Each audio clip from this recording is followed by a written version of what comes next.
Ok. Alors, bonjour tout le monde. C'est mon premier live, donc on va voir si ça fonctionne correctement. Je vais me mettre en parallèle ici. Alors, je ne sais pas s'il y a déjà des gens qui sont ici et qui sont à l'heure. Si vous m'entendez correctement, allez-y, mettez-moi un petit message. Ça me permettra de le savoir. Et puis, quand je les aurai comme ça, je commencerai directement. Hop.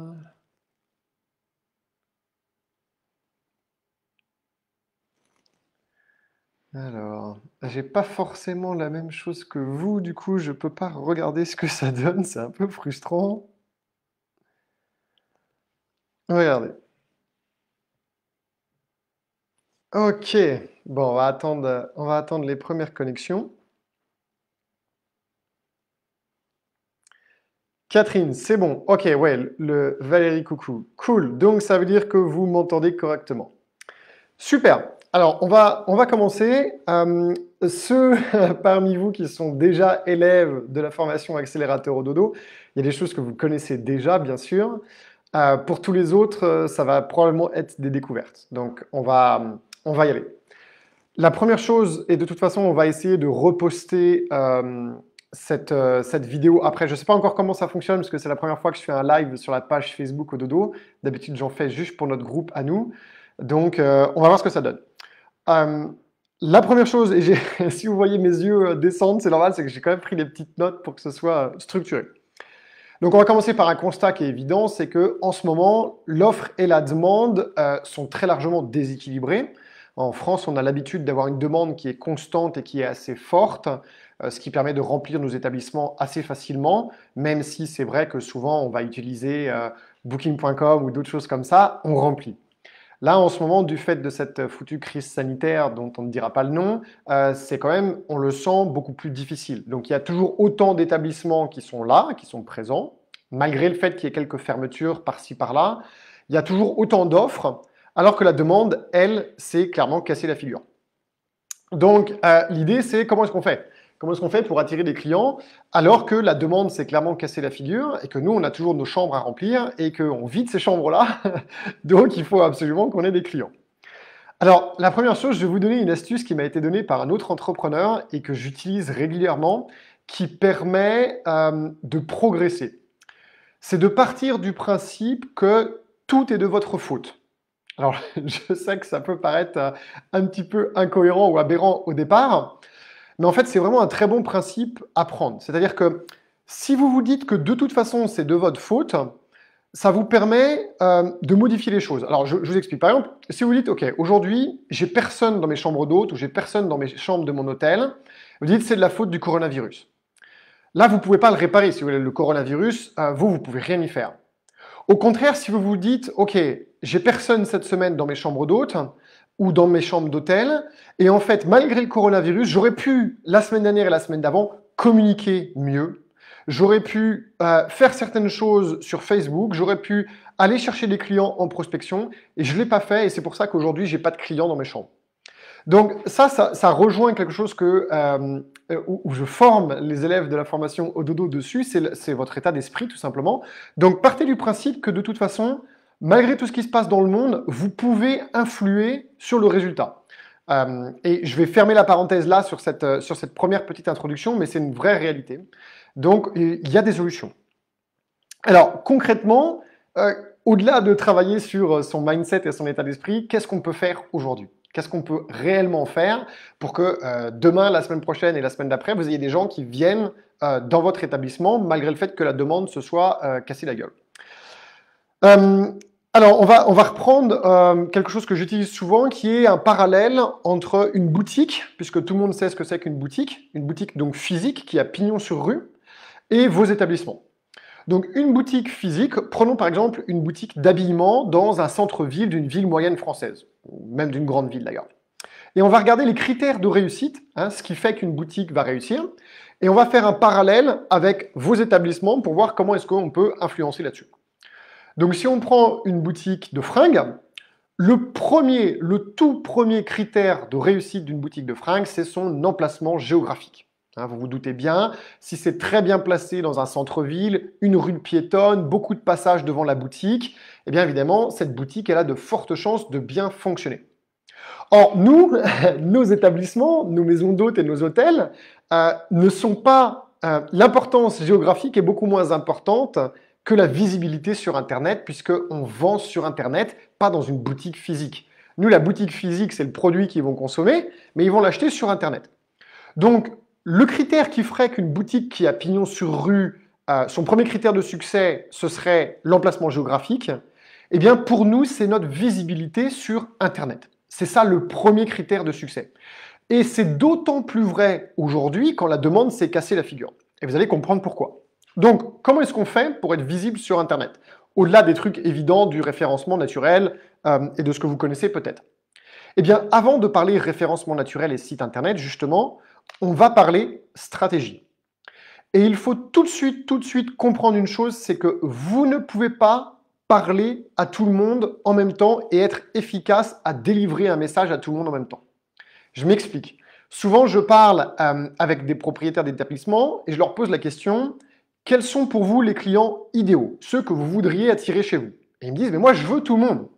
Je fais attention, il y a une différence entre accepter tout le monde dans son établissement et être ravi qu'il y ait des gens qui viennent, et avoir une stratégie pour cibler certains groupes de clients en particulier, et du coup être efficace à créer un message et à le distribuer à ses cibles. Alors, l'exemple que je donne régulièrement, c'est une famille nombreuse.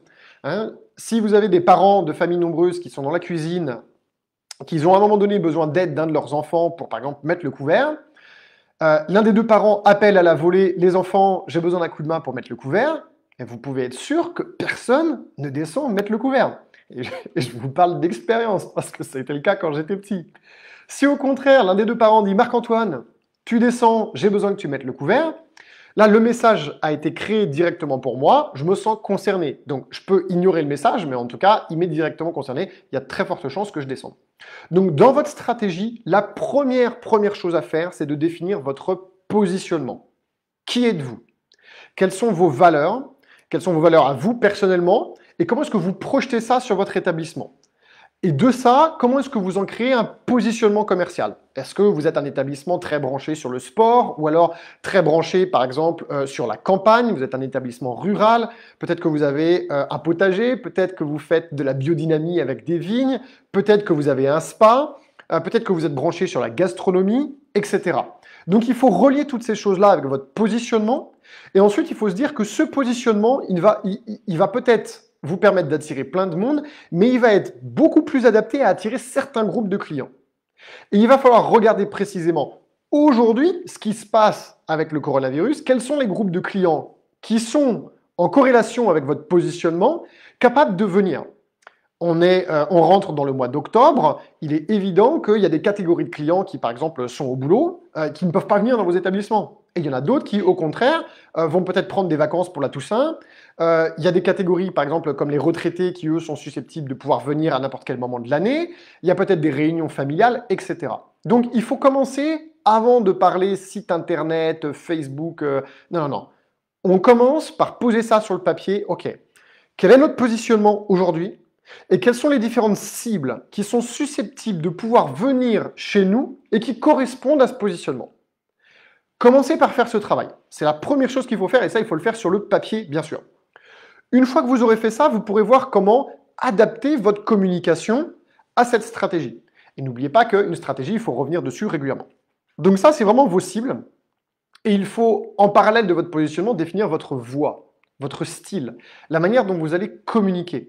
C'est pas parce que votre positionnement marketing, par exemple, est très convivial que vous allez vouloir parler avec un message convivial. Ou alors, au contraire, si vous vous dites, moi, mon positionnement, il est super convivial, je veux que mes messages, la manière dont mon site internet est fait, la manière dont mes messages sur Facebook sont faits, sur YouTube, sur Instagram, etc., je veux que ce reste convivial. Ou alors, au contraire, vous pourriez être un 5 étoiles un peu, je ne vais pas dire guindé, parce que j'ai travaillé dans les 5 étoiles et j'adorais ça, mais on va dire beaucoup plus formel. Et dans ce cas, vous allez vouloir que votre communication soit formelle parce que vous voulez attirer des gens qui aiment un environnement formel. Il faut absolument définir votre positionnement, définir des cibles, définir la voix, donc le ton, le style avec lequel vous allez parler à ces voix-là, et ensuite, bien évidemment, définir votre stratégie de prix. Hein. À quel prix est-ce que je vais vendre en ce moment avec mon positionnement à ces cibles-là en leur parlant de cette manière-là? Et là, vous avez un embryon de stratégie commerciale qui tient la route pour pouvoir réellement attirer des clients. Contrairement à plein d'établissements qui ont juste leur site internet et leurs messages sur Facebook et sur les réseaux sociaux et qui sont des messages super généralistes. Par exemple, voilà, on fait telle promotion parce qu'on n'arrive pas à remplir. Bon, déjà, si vous dites au monde entier que vous n'arrivez pas à remplir, ça ne va pas leur donner envie de venir chez vous. Au contraire, même si ce n'est pas forcément exact, dites-leur du fait qu'il y ait de moins en moins de places disponibles chez nous, on vous propose nos dernières chambres, nos dernières nuitées avec une promotion. Et n'oubliez pas qu'une promotion, ça ne veut pas dire une promotion sur le prix. Ça, c'est aussi une erreur que je vois souvent. Promouvoir quelque chose, c'est donner de la valeur à quelque chose. Donc, faire une promotion pour votre établissement, ça ne veut pas forcément dire baisser le prix.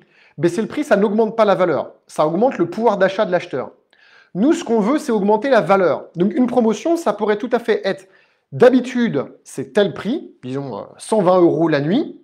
Eh bien, aujourd'hui, pour le même prix à 120 € la nuit, on vous rajoute tel service, ou on vous rajoute tel bien, ou on vous donne telle facilité. On vous permet un early check-in, ce qu'on ne fait pas, ou un late check-out, ce que d'habitude on ne fait pas. Donc, pensez toujours en termes de valeur plutôt qu'en termes de promotion sur le prix, parce que vous, il faut absolument maintenir votre niveau de prix pour maintenir vos marges et qui va vous permettre de maintenir votre trésorerie. Donc, je résume sur ce premier point qui est le parallèle entre une boutique qui a pignon sur rue et vos établissements. Le premier critère de succès pour une boutique qui a pignon sur rue, c'est bien évidemment sa situation géographique. Le penchant pour nous avec nos établissements, c'est la visibilité. Donc, je vous le rappelle, les différents points, et je relis mes notes, ne vous étonnez pas si mes yeux descendent sur le papier. Le premier point le plus important pour la visibilité, c'est d'avoir une bonne compréhension sur le fait que vous ne pouvez pas efficacement parler à tout le monde. Donc, comme on ne peut pas efficacement parler à tout le monde, il faut choisir un positionnement, définir des cibles, donc ça c'est votre stratégie commerciale. Ensuite, définir votre stratégie de communication, votre ton, le style, la voix avec laquelle vous allez parler à vos cibles. Ensuite, bien adapter votre stratégie tarifaire et regarder si la valeur est au bon niveau par rapport à ce que vous voulez faire.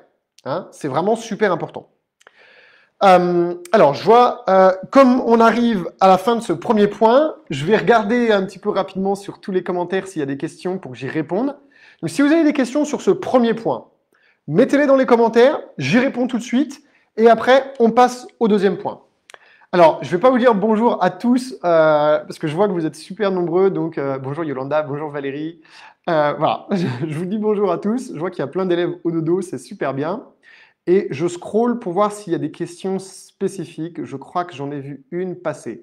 Alors, Constance, sur les promotions, justement, via Amenities, il n'est pas possible de faire des packages. Le client réservant alors un ensemble de prestations, mais sans en voir le détail. Ok, alors Amenities, pour ceux qui regardent et qui ne l'utilisent pas, c'est un outil particulier qui fait le package PMS, moteur de réservation, Channel Manager. Dans ce cas, Constance, il doit probablement y avoir moyen de le contourner. Et en tout cas, ça ne vous empêche pas de communiquer sur des packages où les gens ont besoin de vous appeler. Ou alors, tout simplement, créer un package sur votre site internet et bien préciser qu'à la réservation de telle chambre à telle date, ce package s'applique, par exemple. Bon, ça, il faudrait demander à Amenities quel est le meilleur moyen de le faire. Que vous utilisiez Amenities, que vous utilisiez Eloa, que vous utilisiez Evivo, il y a plein de systèmes différents, donc à chaque fois, en fonction des systèmes, il y a des possibilités dans certains qu'il n'y a pas dans d'autres et vice-versa. Donc, il faut être un peu malin et s'adapter. Éventuellement, oui, comme dit Valérie, il y a peut-être moyen de faire avec les extras. Voilà vraiment pour le premier critère de succès. Et c'est énormément d'actualité aujourd'hui, ce fameux emplacement, cette fameuse visibilité. Parce que comme il y a toujours autant d'offres et qu'il y a beaucoup moins de demandes, il faut être visible. Et il faut être plus visible que votre concurrent. Et donc, ça va passer par ce travail-là. Le deuxième critère, on prend une boutique toujours qui a pignon sur rue. Le premier critère, l'emplacement géographique. On parle d'une boutique de fringues, par exemple. Maintenant qu'elle est très bien placée, le deuxième critère qui va faire le succès de cette boutique, eh bien, c'est bien évidemment sa vitrine. Hein. On va passer devant cette boutique, on va voir la vitrine. C'est ça qui va nous donner envie de rentrer dans le magasin et ce qui va nous pousser à l'achat plus loin. Alors, comment est-ce que ça se traduit pour nos établissements? Parce que, évidemment, les vitrines, pour nous, ce n'est pas les façades de nos hôtels ou de nos maisons d'hôtes. Et non.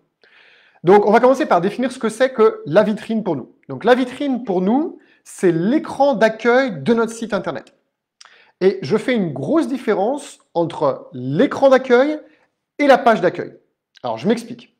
Quand vous arrivez sur votre site Internet, mamaisondhôte.com ou monhôtel.com, vous avez une page d'accueil avec certainement du contenu sur la verticalité de la page. Sur cette page d'accueil, il y a un tout premier écran tout en haut. Lorsque vous arrivez sur cette page, il y a un écran. Avant qu'on scrolle et qu'on descende, il y a un tout premier écran. Eh bien, ce tout premier écran, c'est votre vitrine. C'est donc l'équivalent de la vitrine d'une boutique qui a pignon sur rue. Cette vitrine, maintenant que vous voyez ce que c'est, il faut en comprendre le rôle. Elle n'a pas pour rôle de vendre. Elle a pour objectif de faire rentrer les gens dans votre boutique.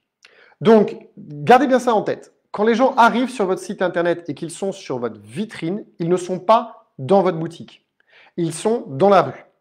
Quand ils commencent à rentrer dedans et à voir les produits qu'il y a dedans, là, ils sont dans votre boutique. Donc, l'objectif pour vous avec la vitrine, c'est de convaincre les gens de consulter votre site Internet, d'aller voir l'information, d'aller voir les messages et ce que vous avez à vendre. Donc, ça répond à la question, qu'est-ce que c'est que la vitrine et qu'est-ce que c'est que son rôle? Les règles qui sont très importantes pour la vitrine, et ça, je vous invite à aller regarder, c'est qu'en est-il du visuel ou des visuels ou de ce qu'il y a de présent sur votre vitrine? Et n'oubliez pas une chose, c'est qu'on a très peu de temps pour convaincre. Hein, on sait qu'on a 3 secondes avec la vitrine pour convaincre les gens d'explorer notre site Internet. 3 secondes, c'est très peu de temps. Donc, testez déjà à voir si votre site Internet, l'écran d'accueil, se charge en 3 secondes. S'il se charge en plus, c'est mauvais. Une chose que vous pouvez aller voir aussi, c'est votre taux de rebond. Dans Google Analytics, vous avez un taux de rebond. Si vous ne savez pas comment faire, prenez rendez-vous avec Ododo et on vous montrera comment faire. Ce taux de rebond, il va vous permettre de comprendre si oui ou non, quand les gens arrivent sur votre site Internet, ils l'explorent ou s'ils le quittent. Si votre taux de rebond est égal ou supérieur à 15%, vous avez un problème avec votre vitrine. Ce qui veut dire que vous pouvez faire un travail phénoménal de visibilité, hein, le premier point, et quand les gens arrivent enfin sur votre site Internet, votre vitrine n'est pas efficace, donc vous avez vraiment fait le travail pour les attirer en amont, et le problème c'est que ça ne fonctionne pas parce que votre vitrine ne fait pas le travail de les convaincre de regarder et d'explorer votre boutique. Et ça, c'est quand même trop con. Alors, un autre truc qu'il faut absolument savoir aussi sur la vitrine, c'est que comme on a peu de temps, les gens, on le sait aujourd'hui, sont des feignants. Hein, je dis souvent pour vous faire rigoler, aujourd'hui on est une société de feignasses, le moins on en fait, le mieux on se porte. Regardez, il n'y a qu'à voir. Moi, pour juste commander des nouveaux stylos pour le tableau, au lieu de me faire chier à aller dans un grand magasin ou dans une petite boutique à côté alors qu'il y en a plein, j'ai pris l'application et j'ai cliqué sur Amazon. Ça m'a coûté certainement 5 € plus cher que si je les avais achetés dans un magasin, mais c'était vachement plus simple que de sortir et d'aller prendre du temps à aller dans un magasin. Donc, on est tous des feignasses. Ça, de toute façon, il n'y a pas à dire. Eh bien, c'est pareil, évidemment, pour les gens qui vont consulter votre site Internet. Donc, ils vont lire le texte de moins en moins et ils vont regarder les visuels et les vidéos. Et donc là vient l'importance des visuels, de leur qualité, et évidemment, leur qualité dans le sens du message que vous délivrez. Donc la qualité, il faut que ce soit des photos en haute définition. En même temps, il ne faut pas qu'elles soient trop lourdes, sinon votre site il va prendre trop de temps à charger. Et il faut qu'elles soient adaptées à votre stratégie commerciale. Imaginez la chose suivante. Vous avez une boutique de fringues. On est en plein hiver au mois de décembre. Ça caille, il fait -2. Et dans votre vitrine, il y a des maillots de bain. Et dans votre magasin, vous ne vendez que des affaires d'été. Bah, c'est mort, c'est fini pour vous, quoi. Là, vous n'allez pas faire de chiffre d'affaires. Eh bien, c'est exactement la même chose pour vous. Et vous n'imaginez pas le nombre d'établissements, de sites Internet que je vois. Et je leur demande, OK, quand est-ce que vous adaptez votre vitrine par rapport à la saisonnalité? Et la plupart du temps, on me dit, mais jamais on le fait. Pourquoi? Parce que c'est débile. Vous ne vendez pas toujours aux mêmes personnes. Donc, il faut faire évoluer. Si, par exemple, vous voulez attirer, un exemple que je donne souvent parce que je fais partie de cette catégorie de touristes, des motards. Voilà, vous êtes dans un endroit, en Normandie, on a pas mal d'élèves au dodo en Normandie, il y a souvent au mois de juin, juillet des motards. Bon, dites-vous que ça c'est une cible qui vous intéresse à attirer. La première chose à faire, c'est quand est-ce que les motards vont réserver pour venir en juin ou en juillet. Ils ne vont pas réserver en juin et en juillet. Il faut connaître vos cycles. Donc pour que des groupes ou des clubs de motards réservent en juin et en juillet, généralement les clubs, ils s'organisent plutôt 2 à 3 mois en avance. Ça veut dire que il faut vraiment connaître vos cibles pour savoir que 2 à 3 mois avant le mois de juin, vous voulez communiquer auprès de ces cibles-là. Et si vous voulez attirer ces cibles-là au mois de mars, qu'ils réservent pour le mois de juin, il est évident qu'il va falloir faire un clin d'œil à cette cible sur la vitrine de votre site. Puisque votre site, c'est votre boutique, il faut qu'elle reflète votre stratégie commerciale. Et donc, c'est de la même manière, si vous avez des super belles photos de votre établissement sous la neige, si vous présentez ces photos-là sur votre site internet au mois de juin, les gens, ils ne se connectent pas parce qu'au mois de juin, ils consultent votre site internet pour réserver pour le mois de juillet ou d'août. Et ça m'est arrivé plein de fois d'accompagner des établissements qui sont des établissements à la montagne et ils ont toujours les mêmes photos. Alors, c'est super beau des photos enneigées, mais ce n'est pas adapté quand vous êtes sur la période estivale. Il faut adapter, bien évidemment, votre vitrine. Donc, pour résumer sur la vitrine, pardon, et avant de résumer, un point qui est super important pour la vitrine, les dernières statistiques qui sont tombées sont que 80% des réservations en moyenne se font avec les smartphones. Donc il faut absolument, absolument que votre vitrine et votre site internet, de manière générale, soient adaptés au smartphone. Et adapté au smartphone, ça ne veut pas simplement dire être en responsive design. C'est déjà un premier point important, parce qu'il y en a plein qui ne le sont pas, mais ce n'est pas suffisant. Il faut que vous regardiez votre site internet sur sa version ordinateur pour voir comment ça s'organise l'information de manière horizontale. Mais il faut aussi que vous regardiez comment ça s'organise sur un téléphone, parce que l'information, elle est organisée de manière verticale. Et donc, peut-être que vous devez modifier l'organisation sur téléphone, de manière à ce que quand les gens sont dessus, ils aient certaines informations avant les autres. Et ça, c'est super important de le faire, parce que, encore une fois, ça, c'est plus le futur, ça. C'est le présent. C'est peut-être pas l'avenir, d'ailleurs, parce que ça va peut-être changer. Maintenant, il y a la réservation vocale, il y a des choses qui sont en train de se mettre en place. Mais ça, en tout cas, aujourd'hui, c'est le présent et il faut absolument le prendre en compte. Et donc, bien évidemment, quand vous écrivez des textes sur votre ordinateur, parce que souvent, on crée son site internet ou on l'adapte et on l'améliore sur un ordinateur, le premier réflexe que vous devez avoir, c'est d'aller voir ce que ça donne sur un téléphone portable. Voilà. Donc, je résume sur les critères. Le premier critère, on en a parlé, l'emplacement géographique pour une boutique qui a pignon sur rue. Pour vous, c'est la visibilité. J'ai résumé tout à l'heure les axes sur la visibilité. Le deuxième critère, c'est la vitrine. Hein, on en est très bien conscient pour une boutique. Donc, pour nous, la vitrine, qu'est-ce qui est important? D'abord, comprendre le rôle de la vitrine. Le rôle de la vitrine, c'est de faire en sorte que les gens consultent votre site internet. Donc, qu'il reste plus de 3 secondes. Vous pouvez vérifier ça avec le taux de rebond que vous trouverez sur Google Analytics. Ensuite, il y a une saisonnalité qui est importante qu'il faut prendre en compte et qui doit être intimement liée à votre stratégie commerciale. Bien sûr, votre stratégie commerciale, elle est là pour vous dicter quand est-ce que vous allez devoir changer votre vitrine. La vitrine, encore une fois, c'est l'écran d'accueil, pas la page d'accueil. C'est tout ce qui est au-dessus de la première ligne de flottaison quand vous arrivez sur votre site internet, bien évidemment. Qu'est-ce que j'ai oublié? Ah, eh bien oui, il y a un critère que j'ai oublié qui est super important. On ne vend pas des maisons, on ne vend pas des appartements, on ne vend pas des chambres, on ne vend pas des meubles. Et pour autant, je consulte, je sais pas, des centaines de sites internet chaque mois. Et systématiquement, je vois la même chose. C'est des super belles photos qui pourraient être parfaites en agence immobilière pour vendre. Voilà, si vous voulez vendre votre hôtel ou vendre votre maison d'hôte, ces photos-là, elles sont parfaites. Mais ce n'est pas du tout ce qu'on vend. Nous, on vend des émotions. En fait, plus précisément, j'ai l'habitude de dire qu'on vend des souvenirs.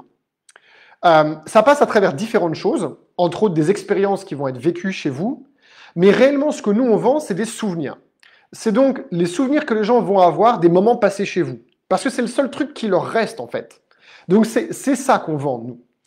Le seul truc qui reste à nos clients, une fois qu'on leur a vendu une nuit ou plusieurs nuits chez nous, c'est les souvenirs qu'ils vont en avoir.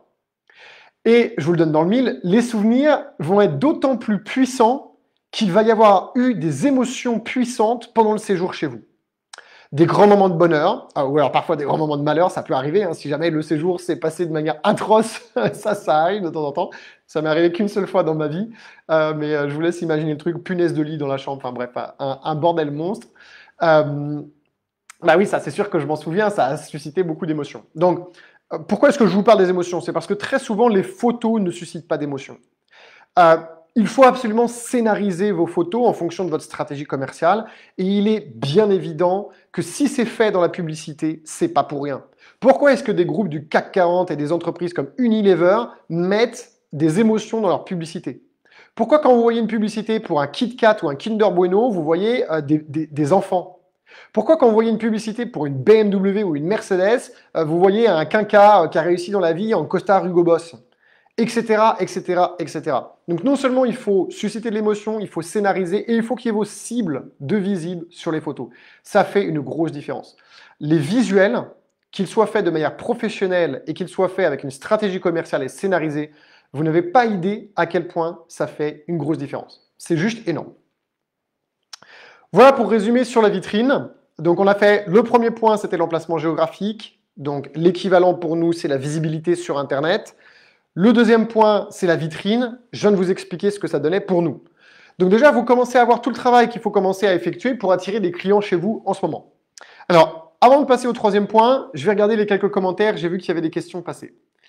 Alors, Jérémy, comment réussir à développer la clientèle voyage d'affaires qui jouissent en règle générale des chaînes hôtelières avec avantage entreprise? Avez-vous des solutions? Oui.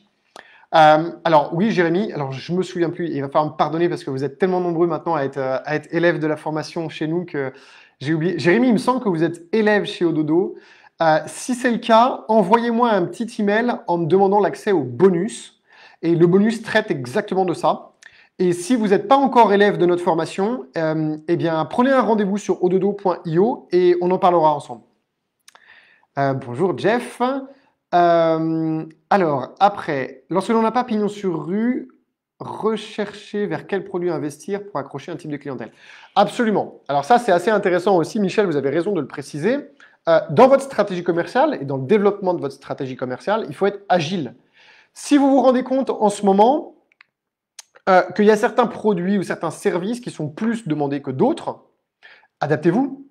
Dans la mesure où c'est possible en termes d'investissement, bien évidemment. Mais il y a des petites choses parfois qui sont très simples. Un late checkout ou au contraire un très early checkout pour les hommes d'affaires parce qu'ils ont besoin de partir tôt sur la route, c'est quelque chose qui peut être demandé et qui n'est pas difficile à mettre en place. Alors Constance, toujours concernant les photos avec émotion, on fait comment pour faire apparaître des personnes sur les photos? Il faut payer des figurants, ça dit on est heureux. Alors non, vous n'avez aucune obligation de payer des figurants. Vous pouvez très bien travailler avec la famille, les amis, voire même des clients si vous avez des clients réguliers qui sont sympas et qui acceptent.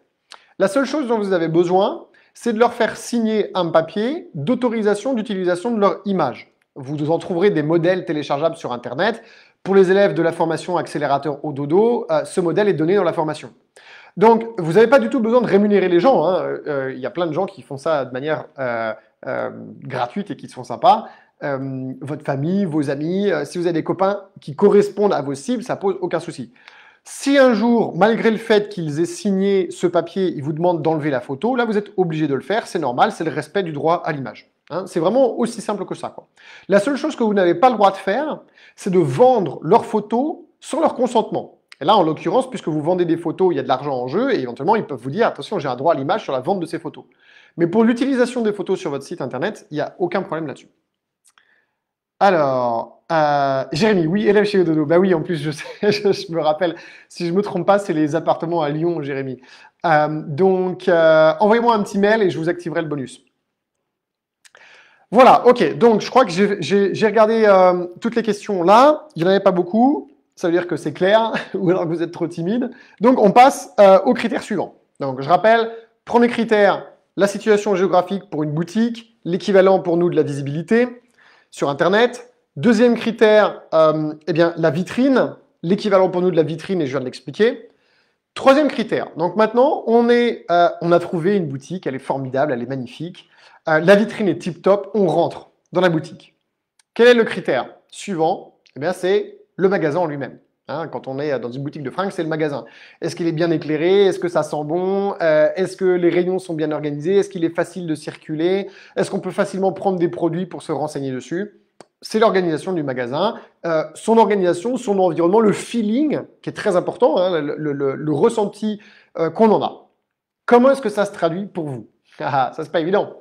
Eh bien, ça va se traduire sur votre site internet, bien évidemment. Alors, la première chose, ça va être l'organisation et la structure de votre site internet.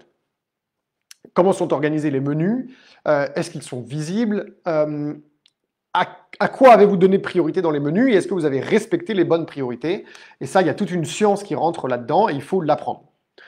La deuxième chose, c'est est-ce que vous avez bien mis ce qu'on appelle dans notre jargon un CTA? Donc ça, CTA, c'est de l'anglais pour Call to Action. Ça veut dire littéralement le truc qui va vous faire passer à l'action. Le CTA, c'est le bouton réserver. Réserver maintenant, réserver chez nous, réserver une chambre. Vous l'appelez comme vous voulez, mais c'est ça le CTA. Et là, il y a une règle de base. Je vous le donne, ça c'est un des secrets de l'industrie. Il faut absolument qu'il y ait un CTA sur votre site internet qui soit visible en permanence et qui soit en haut à droite quand vous êtes sur un écran d'ordinateur et qui soit en haut à droite, soit en haut à gauche quand vous êtes sur un téléphone mobile et qui soit toujours visible lorsque l'on scrolle. Ça, c'est vraiment super important. Il faut toujours qu'il soit visible parce que vous ne savez pas à quel moment sur votre site internet le prospect va être convaincu de réserver chez vous. Donc, il faut toujours qu'il ait ce bouton de visible parce qu'au moment où il va être convaincu, il ne faut pas qu'il ait à chercher. Et il faut évidemment que ce bouton soit dans une couleur qui contraste avec le reste du site internet pour qu'il se convainc d'y aller. Si vous voulez un exemple, vous allez sur hotel-ododo.com et on vous a fait un site de démo pour vous montrer à quoi ça ressemble, un CTA de très visible. Donc ça, c'est un des petits trucs qui est très important. Autre chose, on revient au visuel et au texte, bien évidemment. On le sait, toujours la même chose, société de feignasses, donc un maximum de visuel, un maximum de vidéos, puisque aujourd'hui, c'est le média le plus consommé sur Internet. La preuve, vous êtes en train de me regarder en live vidéo. Si je vous avais fait la même chose avec un texte, vous ne l'auriez jamais lu. Bon, parce que le texte aurait été trop long peut-être, mais c'est une certitude. Donc, des visuels de haute qualité scénarisés avec des émotions, des vidéos, ça c'est une évidence. Un tue-l'amour, je vous le dis tout de suite, les vidéos qui se mettent automatiquement en route, non, on arrête ça tout de suite. Pareil, les vidéos sur un site internet où le son se met en route tout de suite lorsque l'on arrive sur le site internet, vous oubliez. Toutes les études qui ont été faites sur l'expérience utilisateur de site internet montrent que c'est une très mauvaise idée. Pareil, si vous avez un site internet avec une musique d'entrée qui se met tout de suite lorsque l'on arrive sur votre site internet, vous oubliez ça tout de suite. Vous m'enlevez ça. Toutes les études ont prouvé que c'était un tue-l'amour dans l'expérience utilisateur. Donc ça, on oublie. Des vidéos, oui, mais c'est à l'utilisateur de décider quand est-ce qu'il veut la regarder et si oui ou non il veut activer le son. Vraiment super important. Donc sur la boutique, et puis bien évidemment la boutique, il faut qu'elle soit adaptée au mobile, il faut qu'il y a des règles qu'il faut connaître, la règle de 3. Donc la règle de 3, pour vous la faire simple, c'est les gens vont consulter de l'information dans l'ordre inverse d'importance de ces infos. Donc on consulte d'abord les visuels, photos et vidéos, ensuite on consulte les avis et témoignages, et ensuite on va aller voir les prix. Alors que l'ordre d'importance pour faire le choix est inverse. Le premier truc le plus important aujourd'hui pour que quelqu'un choisisse si oui ou non il va réserver chez vous, c'est le prix. Malgré le fait que c'est le dernier truc qu'il va voir, c'est le premier critère d'importance. Le deuxième, ce sont les avis et les témoignages. Et le troisième, ce sont les photos et les vidéos. Donc, il est super important de respecter cette règle de 3 dans l'organisation de votre boutique. Voilà. Alors, il y a plein d'autres détails que je pourrais vous donner, mais on ne va pas y passer des heures non plus aujourd'hui. Et puis, si vous voulez en savoir plus, il vous suffit tout simplement de prendre rendez-vous avec nous. Donc, sur le site ododo.io, vous prenez un rendez-vous avec un de nos coachs. Et ce coach, il passera 45 minutes à 1 heure avec vous pour décortiquer votre commercialisation et voir justement tous les problèmes que vous avez dans votre stratégie commerciale, dans votre stratégie de communication, dans votre stratégie tarifaire, dans vos outils, sur votre site internet, vos réseaux sociaux, etc. Donc ça, super simple à faire. Vous allez sur ododo.io, il y a un gros bouton orange, un CTA justement. Vous cliquez dessus pour prendre rendez-vous et il y a un coach qui vous rappellera. Voilà, donc les 3 premiers critères, on les a faits. L'emplacement, la visibilité. La vitrine pour nous. Le magasin, c'est l'organisation de notre magasin, donc nous, ça va être notre site internet. Mais pas que. Notre magasin, comme on vend et qu'on a des distributeurs, il n'y a pas que notre site internet qu'il faut regarder avec attention. Si vous vendez sur Booking, sur Airbnb, sur Expedia, sur Hotel.com et sur Bidule Truc, il faut que vous ayez une attention toute particulière au contenu qu'il y a sur Bidule Truc, sur Booking.com, etc. Parce que ça aussi, c'est un magasin. Vous distribuez votre produit, vous devez contrôler la distribution. Les photos, les textes, etc. Tout ça, ça se contrôle. TripAdvisor, il faut tout regarder. Hein. Il faut que vous soyez des malades du contrôle parce que c'est votre produit qui se vend. Et c'est pas parce que c'est un distributeur qui doit faire tout et n'importe quoi. Donc vous, les photos que vous choisissez, bien évidemment, il faut que vous puissiez les contrôler. Après, le quatrième critère, c'est l'expérience d'achat, c'est la vente, hein, le nerf de la guerre. Alors, pardon, avant de passer au quatrième critère, je vais regarder les petites questions, s'il y en a une. Alors, Château des Tourelles pour Jérémy. Ah, mais Jérémy, vous êtes un tout nouvel élève au cœur du bocage vendéen, etc. Oui, Jérémy. Alors, vous êtes un tout nouvel élève. J'ai vu en effet, je vous ai vu passer. Donc, bienvenue à bord déjà. Et avant de sauter sur le bonus, oubliez ce que je viens de vous dire. Commencez déjà par le début et quand vous aurez passé la semaine où tout le chapitre de la stratégie commerciale dans la formation, avec la stratégie de communication, etc., prenez rendez-vous qu'on en parle et là, je vous dirai où il faut corriger le tir. Valérie, faut-il encore qu'il soit photogénique? Ah oui, bon, ça, je ne serai pas le juge de paix pour ça. Alors... Isabelle, pouvez-vous répéter l'ordre sur le site? Oui. Alors, tout dépend de quel ordre, vous parlez, Isabelle. C'est pareil, je m'excuse. Alors, il y en a qui sont élèves, je les connais parce que je les ai chouchoutés depuis longtemps. Valérie Pide, Valérie Cassard, Constance Rémy, vous, je vous connais par cœur. Ludovic Quinta, vous, je vous connais par cœur. Puis il y a plein de nouveaux élèves et là, je suis désolé, j'ai perdu le fil de tous les noms. Donc, Isabelle Rosier, je suis désolé, je me souviens plus si vous êtes élève déjà de la formation ou pas. Donc, je vous répète quand même l'ordre. L'ordre n'est pas que pour le site internet, hein. L'ordre est de manière générale. Donc, le premier critère, si on fait un parallèle avec une boutique qui a pignon sur rue, pour la boutique qui a pignon sur rue, c'est l'emplacement. Donc forcément, pour nous, c'est la visibilité sur Internet. La visibilité sur Internet, avant de parler d'Internet, il faut parler de toutes les autres choses qui sont en amont, c'est-à-dire la stratégie commerciale, votre positionnement, votre stratégie de communication, votre stratégie tarifaire, votre stratégie de valeur, etc. Je brosse un tableau assez large parce qu'aujourd'hui je peux pas aller trop dans le détail puisque il faudrait des heures et des heures pour tout vous expliquer dans le détail, mais j'essaie de vous donner des clés que vous puissiez utiliser tout de suite, qui puissent vous servir. Le deuxième critère, c'est la vitrine. Donc la vitrine, je vous ai expliqué ce que c'était, hein, pour nous, c'est l'écran d'accueil de votre site internet. Sur cet écran d'accueil, il faut absolument que la formation soit organisée avec des visuels qui suscitent des émotions. Il faut qu'il y ait un CTA, il faut que ce soit adapté pour les téléphones mobiles. Il faut que ça s'adapte en fonction de la saisonnalité et de votre stratégie commerciale. Qu'est-ce que j'ai oublié? Voilà, les grandes lignes de la vitrine. Il y a plein d'autres petits trucs, mais voilà. Le troisième critère ensuite, c'est l'organisation du magasin. Donc l'organisation du magasin, c'est à la fois votre site internet, mais aussi ceux de vos distributeurs. Donc ça va être la structure. Alors ça, vous avez le choix pour votre site internet, vous n'avez pas le choix pour les distributeurs. Mais par contre, vous avez le choix des visuels, des textes. Et tout ça, il faut le contrôler et il faut évidemment l'adapter en fonction de votre stratégie commerciale et de votre visibilité. On arrive donc au quatrième critère, qui est la vente. Hein, une boutique de fringues, le nerf de la guerre pour survivre, eh bien, c'est l'argent. Hein. Je dis souvent, je répète souvent qu'un jour, il y a un grand philosophe qui a dit que l'argent faisait pas le bonheur et que ce gars-là devait sans doute pas être pauvre pour nous sortir une ânerie pareille, parce que malgré tout, on a besoin d'argent. Et moi, si je veux acheter une bonne bouteille de whisky à mettre dans mon coffre à apéro, eh ben, il me faut de l'argent. Eh ben, c'est pareil pour vous. Donc, il faut absolument vendre. Et la vente, il faut qu'on arrête en France d'être gêné par l'argent ou par la vente et de parler de ces choses-là. C'est le nerf de la guerre. C'est le truc le plus important. Voilà. Et comment est-ce qu'on mesure notre performance? Eh bien, avec des chiffres. Donc, avec de la vente.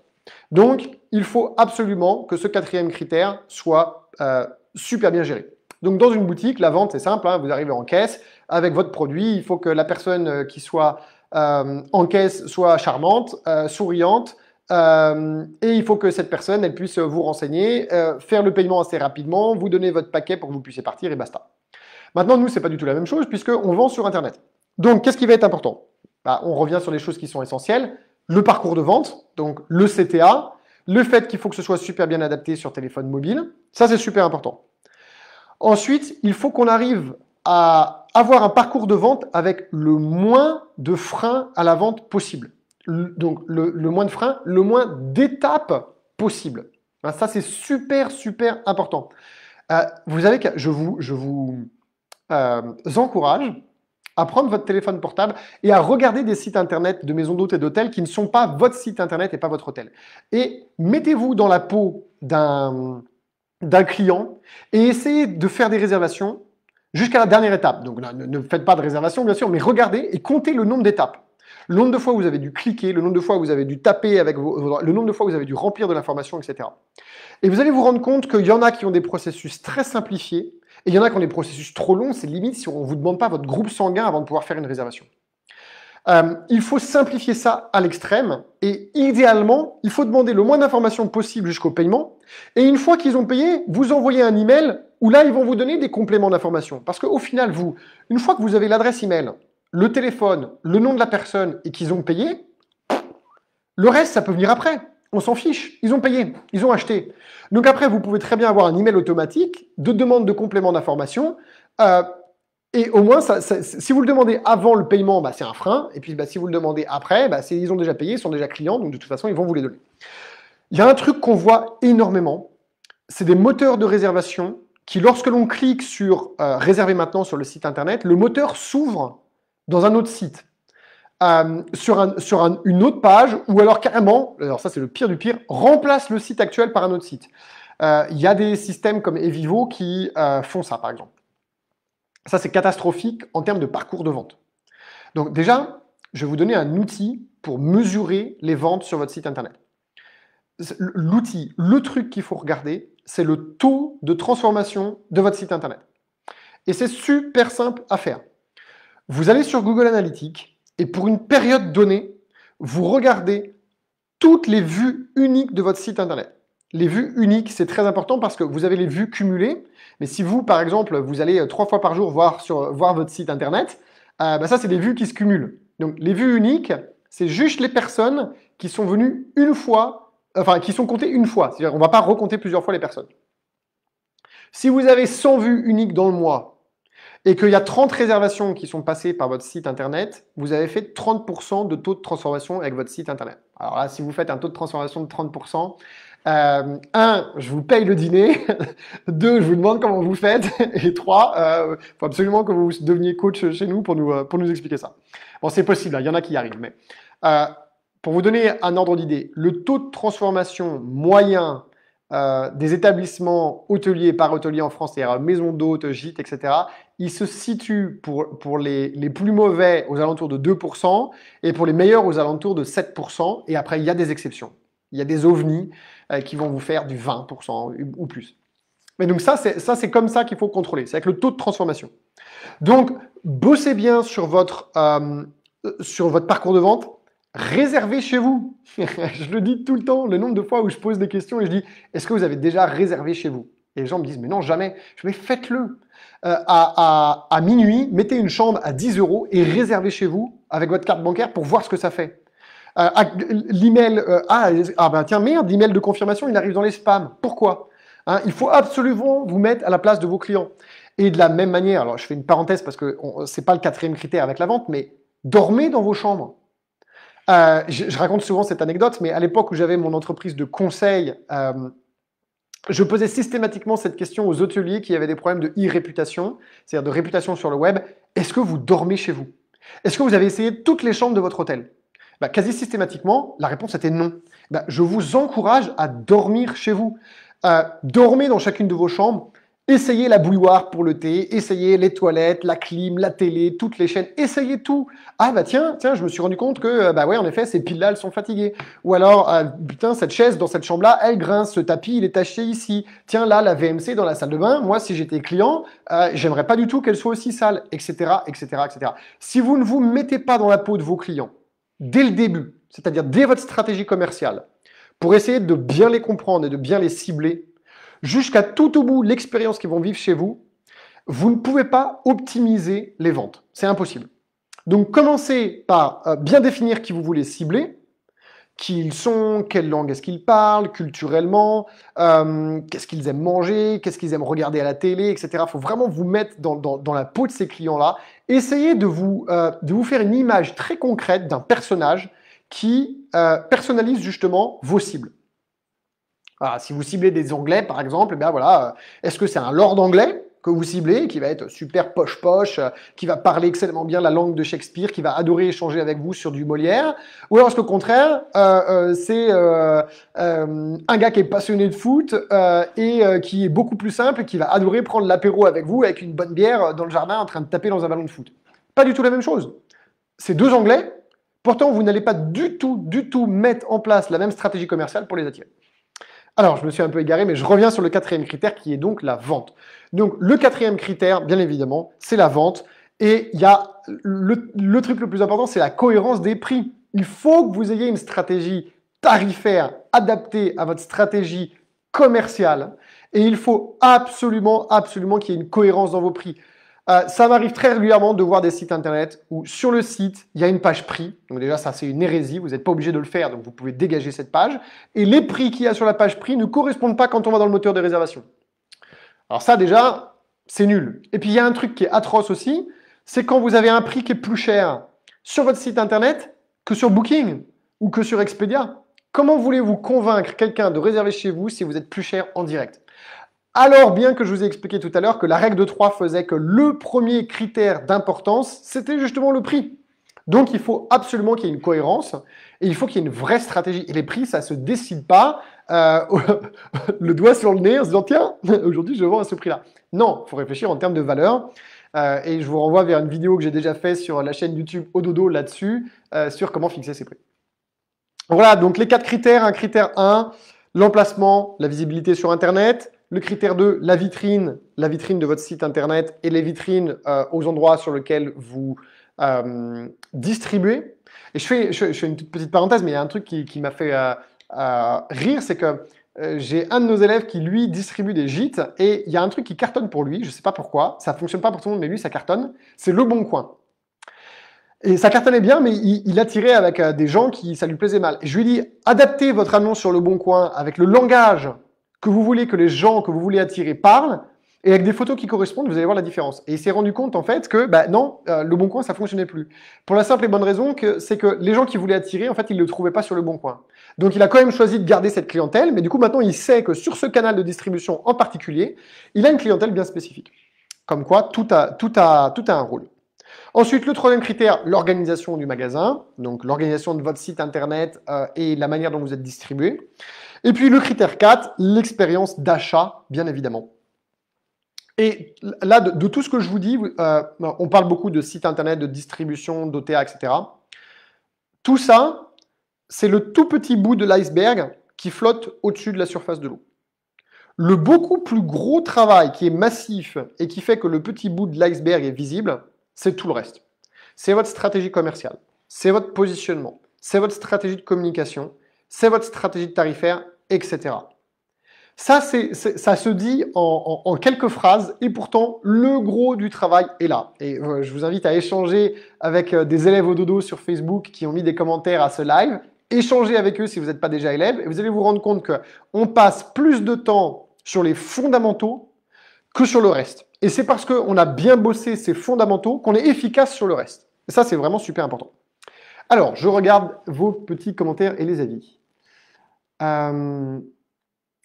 Alors, bonjour Marc-Antoine, je suis un peu en retard sur le live. Qu'est-ce que le bonus? Alex, le bonus, vous le verrez tout à la fin de la formation.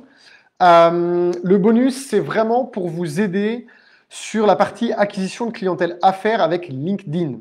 Et c'est un bonus parce que je vous demande un truc en échange, donc je vous laisse aller voir ça. Isabelle, pouvez-vous nous communiquer votre adresse de site? Oui, alors, si vous, Isabelle, vous parlez, pardon, Constance, si vous parlez du site d'exemple, c'est hôtel-ododo. Alors, j'ai fait exprès de me mettre ici. Est-ce que vous allez voir le tableau? Vous allez voir cette partie-là. OK. Donc, c'est bon, www.hôtel-ododo.com. C'est un site de démonstration, c'est pas un vrai hôtel. J'aimerais bien être propriétaire de cet hôtel, mais ce n'en est pas un. C'est un site de démonstration qui vous permet de vous montrer les bonnes pratiques. Voilà. Alors, Isabelle, ça c'est bon, donc je viens de répondre à votre question. Ah non, pardon, c'est Constance demandait le site internet d'Isabelle. Bon, bah voilà, j'ai lu à côté de la plaque. Isabelle, c'est l'ordre que l'on doit mettre sur mon site. Ok. Donc, si je comprends bien, il faut absolument que les personnes doivent réserver sur votre site. Alors, oui, Isabelle, on vit à une époque qui est digitalisée à l'extrême. Encore une fois, la preuve, c'est que vous êtes en train de me regarder sur Internet. Et le copain invisible de tout le monde, enfin, qui n'est pas invisible, c'est ça. Donc aujourd'hui, le monde est ultra digitalisé. Si vous ne proposez pas un confort de réservation auquel les gens se sont habitués avec les applications comme Booking.com, ça va être très difficile pour vous d'arriver à un niveau de performance dans votre commercialisation que vous pourriez avoir si jamais vous aviez digitalisé.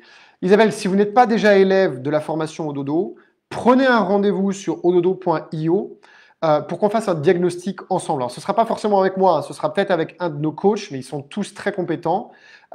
C'est totalement gratuit et ça va vous permettre de prendre du recul. On va décortiquer ensemble tout ce que vous faites aujourd'hui pour commercialiser votre établissement et on va vous dire quels sont les endroits où le bas blesse et les endroits où tout va bien. Et à la fin, on vous dira si oui ou non, la formation que nous, on propose peut vous aider à résoudre vos problèmes. Donc, encore une fois, le rendez-vous diagnostic n'engage à rien, ça va vous permettre d'y voir un petit peu plus clair. Bruno, comment trouver le nombre de vues? Je ne trouve pas sur Google Analytics. Alors Bruno, ça je vous le montre dans une des vidéos de la formation, je me souviens plus laquelle. Donc allez, je crois que c'est utilisation des outils Google. Je me souviens plus dans quel grand chapitre c'est, mais si vous cherchez, vous devrez pouvoir retrouver. Parce que là, je peux pas partager mon écran sur le live, donc c'est difficile pour moi de vous montrer. Mais vous allez le retrouver dans la formation, ça, c'est relativement simple. Je crois que ma plateforme de site, il n'y a pas la possibilité de faire une réservation. Ok Isabelle, eh ben, prenez rendez-vous avec un coach et on va regarder ça ensemble. Patrick, bonjour, vous êtes un peu en retard. Valérie, alors là, il faut faire la formation dodo, vous allez tout apprendre. Pour que je... Merci Valérie, c'est très sympa. Jocelyne, je n'arrive pas à utiliser Google Analytics. Eh bien, Jocelyne, prenez un rendez-vous avec moi et puis on regardera ça ensemble. Ok, cool. Donc, on arrive à la fin de ce live. Putain, ça fait déjà 50 minutes, c'est ouf. Alors, petite conclusion quand même. Posez vos questions si vous en avez d'autres, hein, que j'y réponde, qu'on en profite pendant que je suis là. J'avais noté, voilà. Bon, les élèves au dodo, vous connaissez ça par cœur. Votre commercialisation, il faut y réfléchir comme à un grand puzzle, avec plein de pièces. Le site internet, c'est une pièce. Les réseaux sociaux, c'en est une autre. Votre stratégie commerciale, c'en est une. Votre stratégie de communication, votre stratégie tarifaire, la qualité des photos, la scénarisation des photos, votre e-réputation, les avis. Tout ça, ce sont différentes pièces du puzzle. Okay. Aujourd'hui, je vous en ai exposé quelques-unes. C'est impossible en 1 heure de temps de tout vous exposer. C'est juste physiquement et humainement pas possible. Donc, il faut vraiment avoir une réflexion globale sur toutes ces choses-là. Et encore une fois, je vous le répète, le plus important, c'est de bien se préparer en amont sur toute la partie qui est stratégique. Alors, on peut prendre le registre martial pour illustrer ça. Vous imaginez bien que Napoléon, pour aller gagner des batailles, il prenait énormément de temps et de soins à regarder les cartes et à planifier ses batailles. Eh bien, c'est la même chose pour vous. Hein. La bataille pour plus de réservations, d'abord, elle se gagne au jour le jour. Et en plus, elle se gagne en faisant un gros travail de préparation avant de mettre la baïonnette au bout du fusil et de foncer.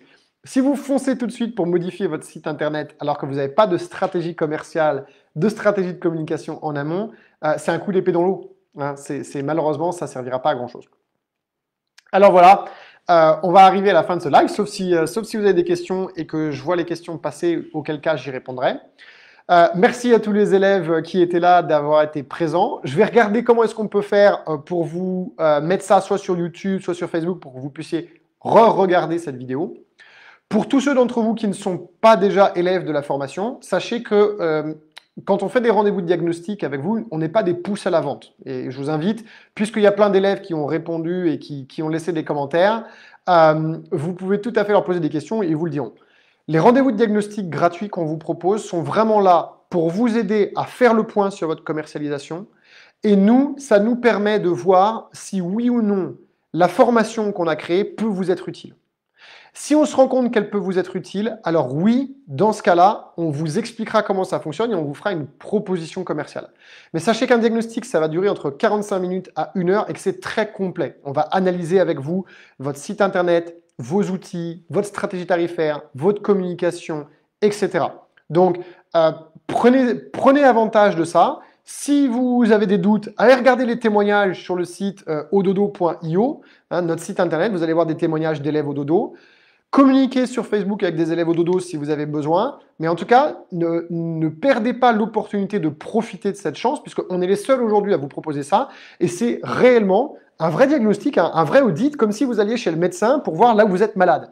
Et au pire des cas, à la fin, vous n'aimez pas ce qu'on vous propose comme solution, mais au moins, vous avez un bilan, un check-up de la santé de votre commercialisation, et vous savez à quoi vous en tenir, et vous savez quelles sont les choses qu'il faut réparer. Voilà à tous. Alors, c'était mon premier live. Si vous avez aimé ce live, eh bien, dites-le moi dans les commentaires, parce que dans ce cas, on en organisera d'autres. Si vous avez des questions spécifiques que vous voulez qu'on traite sur des vidéos de blog ou sur un prochain live, eh bien, encore une fois, mettez-le en commentaire. Cliquez like, je sais, moi je suis pas encore super youtubeur et tout, je m'y mets, donc likez, partagez, je crois que ça va nous aider à disséminer la bonne parole. On va essayer de rendre ce live visible dans le futur, donc comme ça, si vous avez des gens que vous connaissez qui ne pouvaient pas être là, que vous voulez leur partager, eh bien, partagez-le.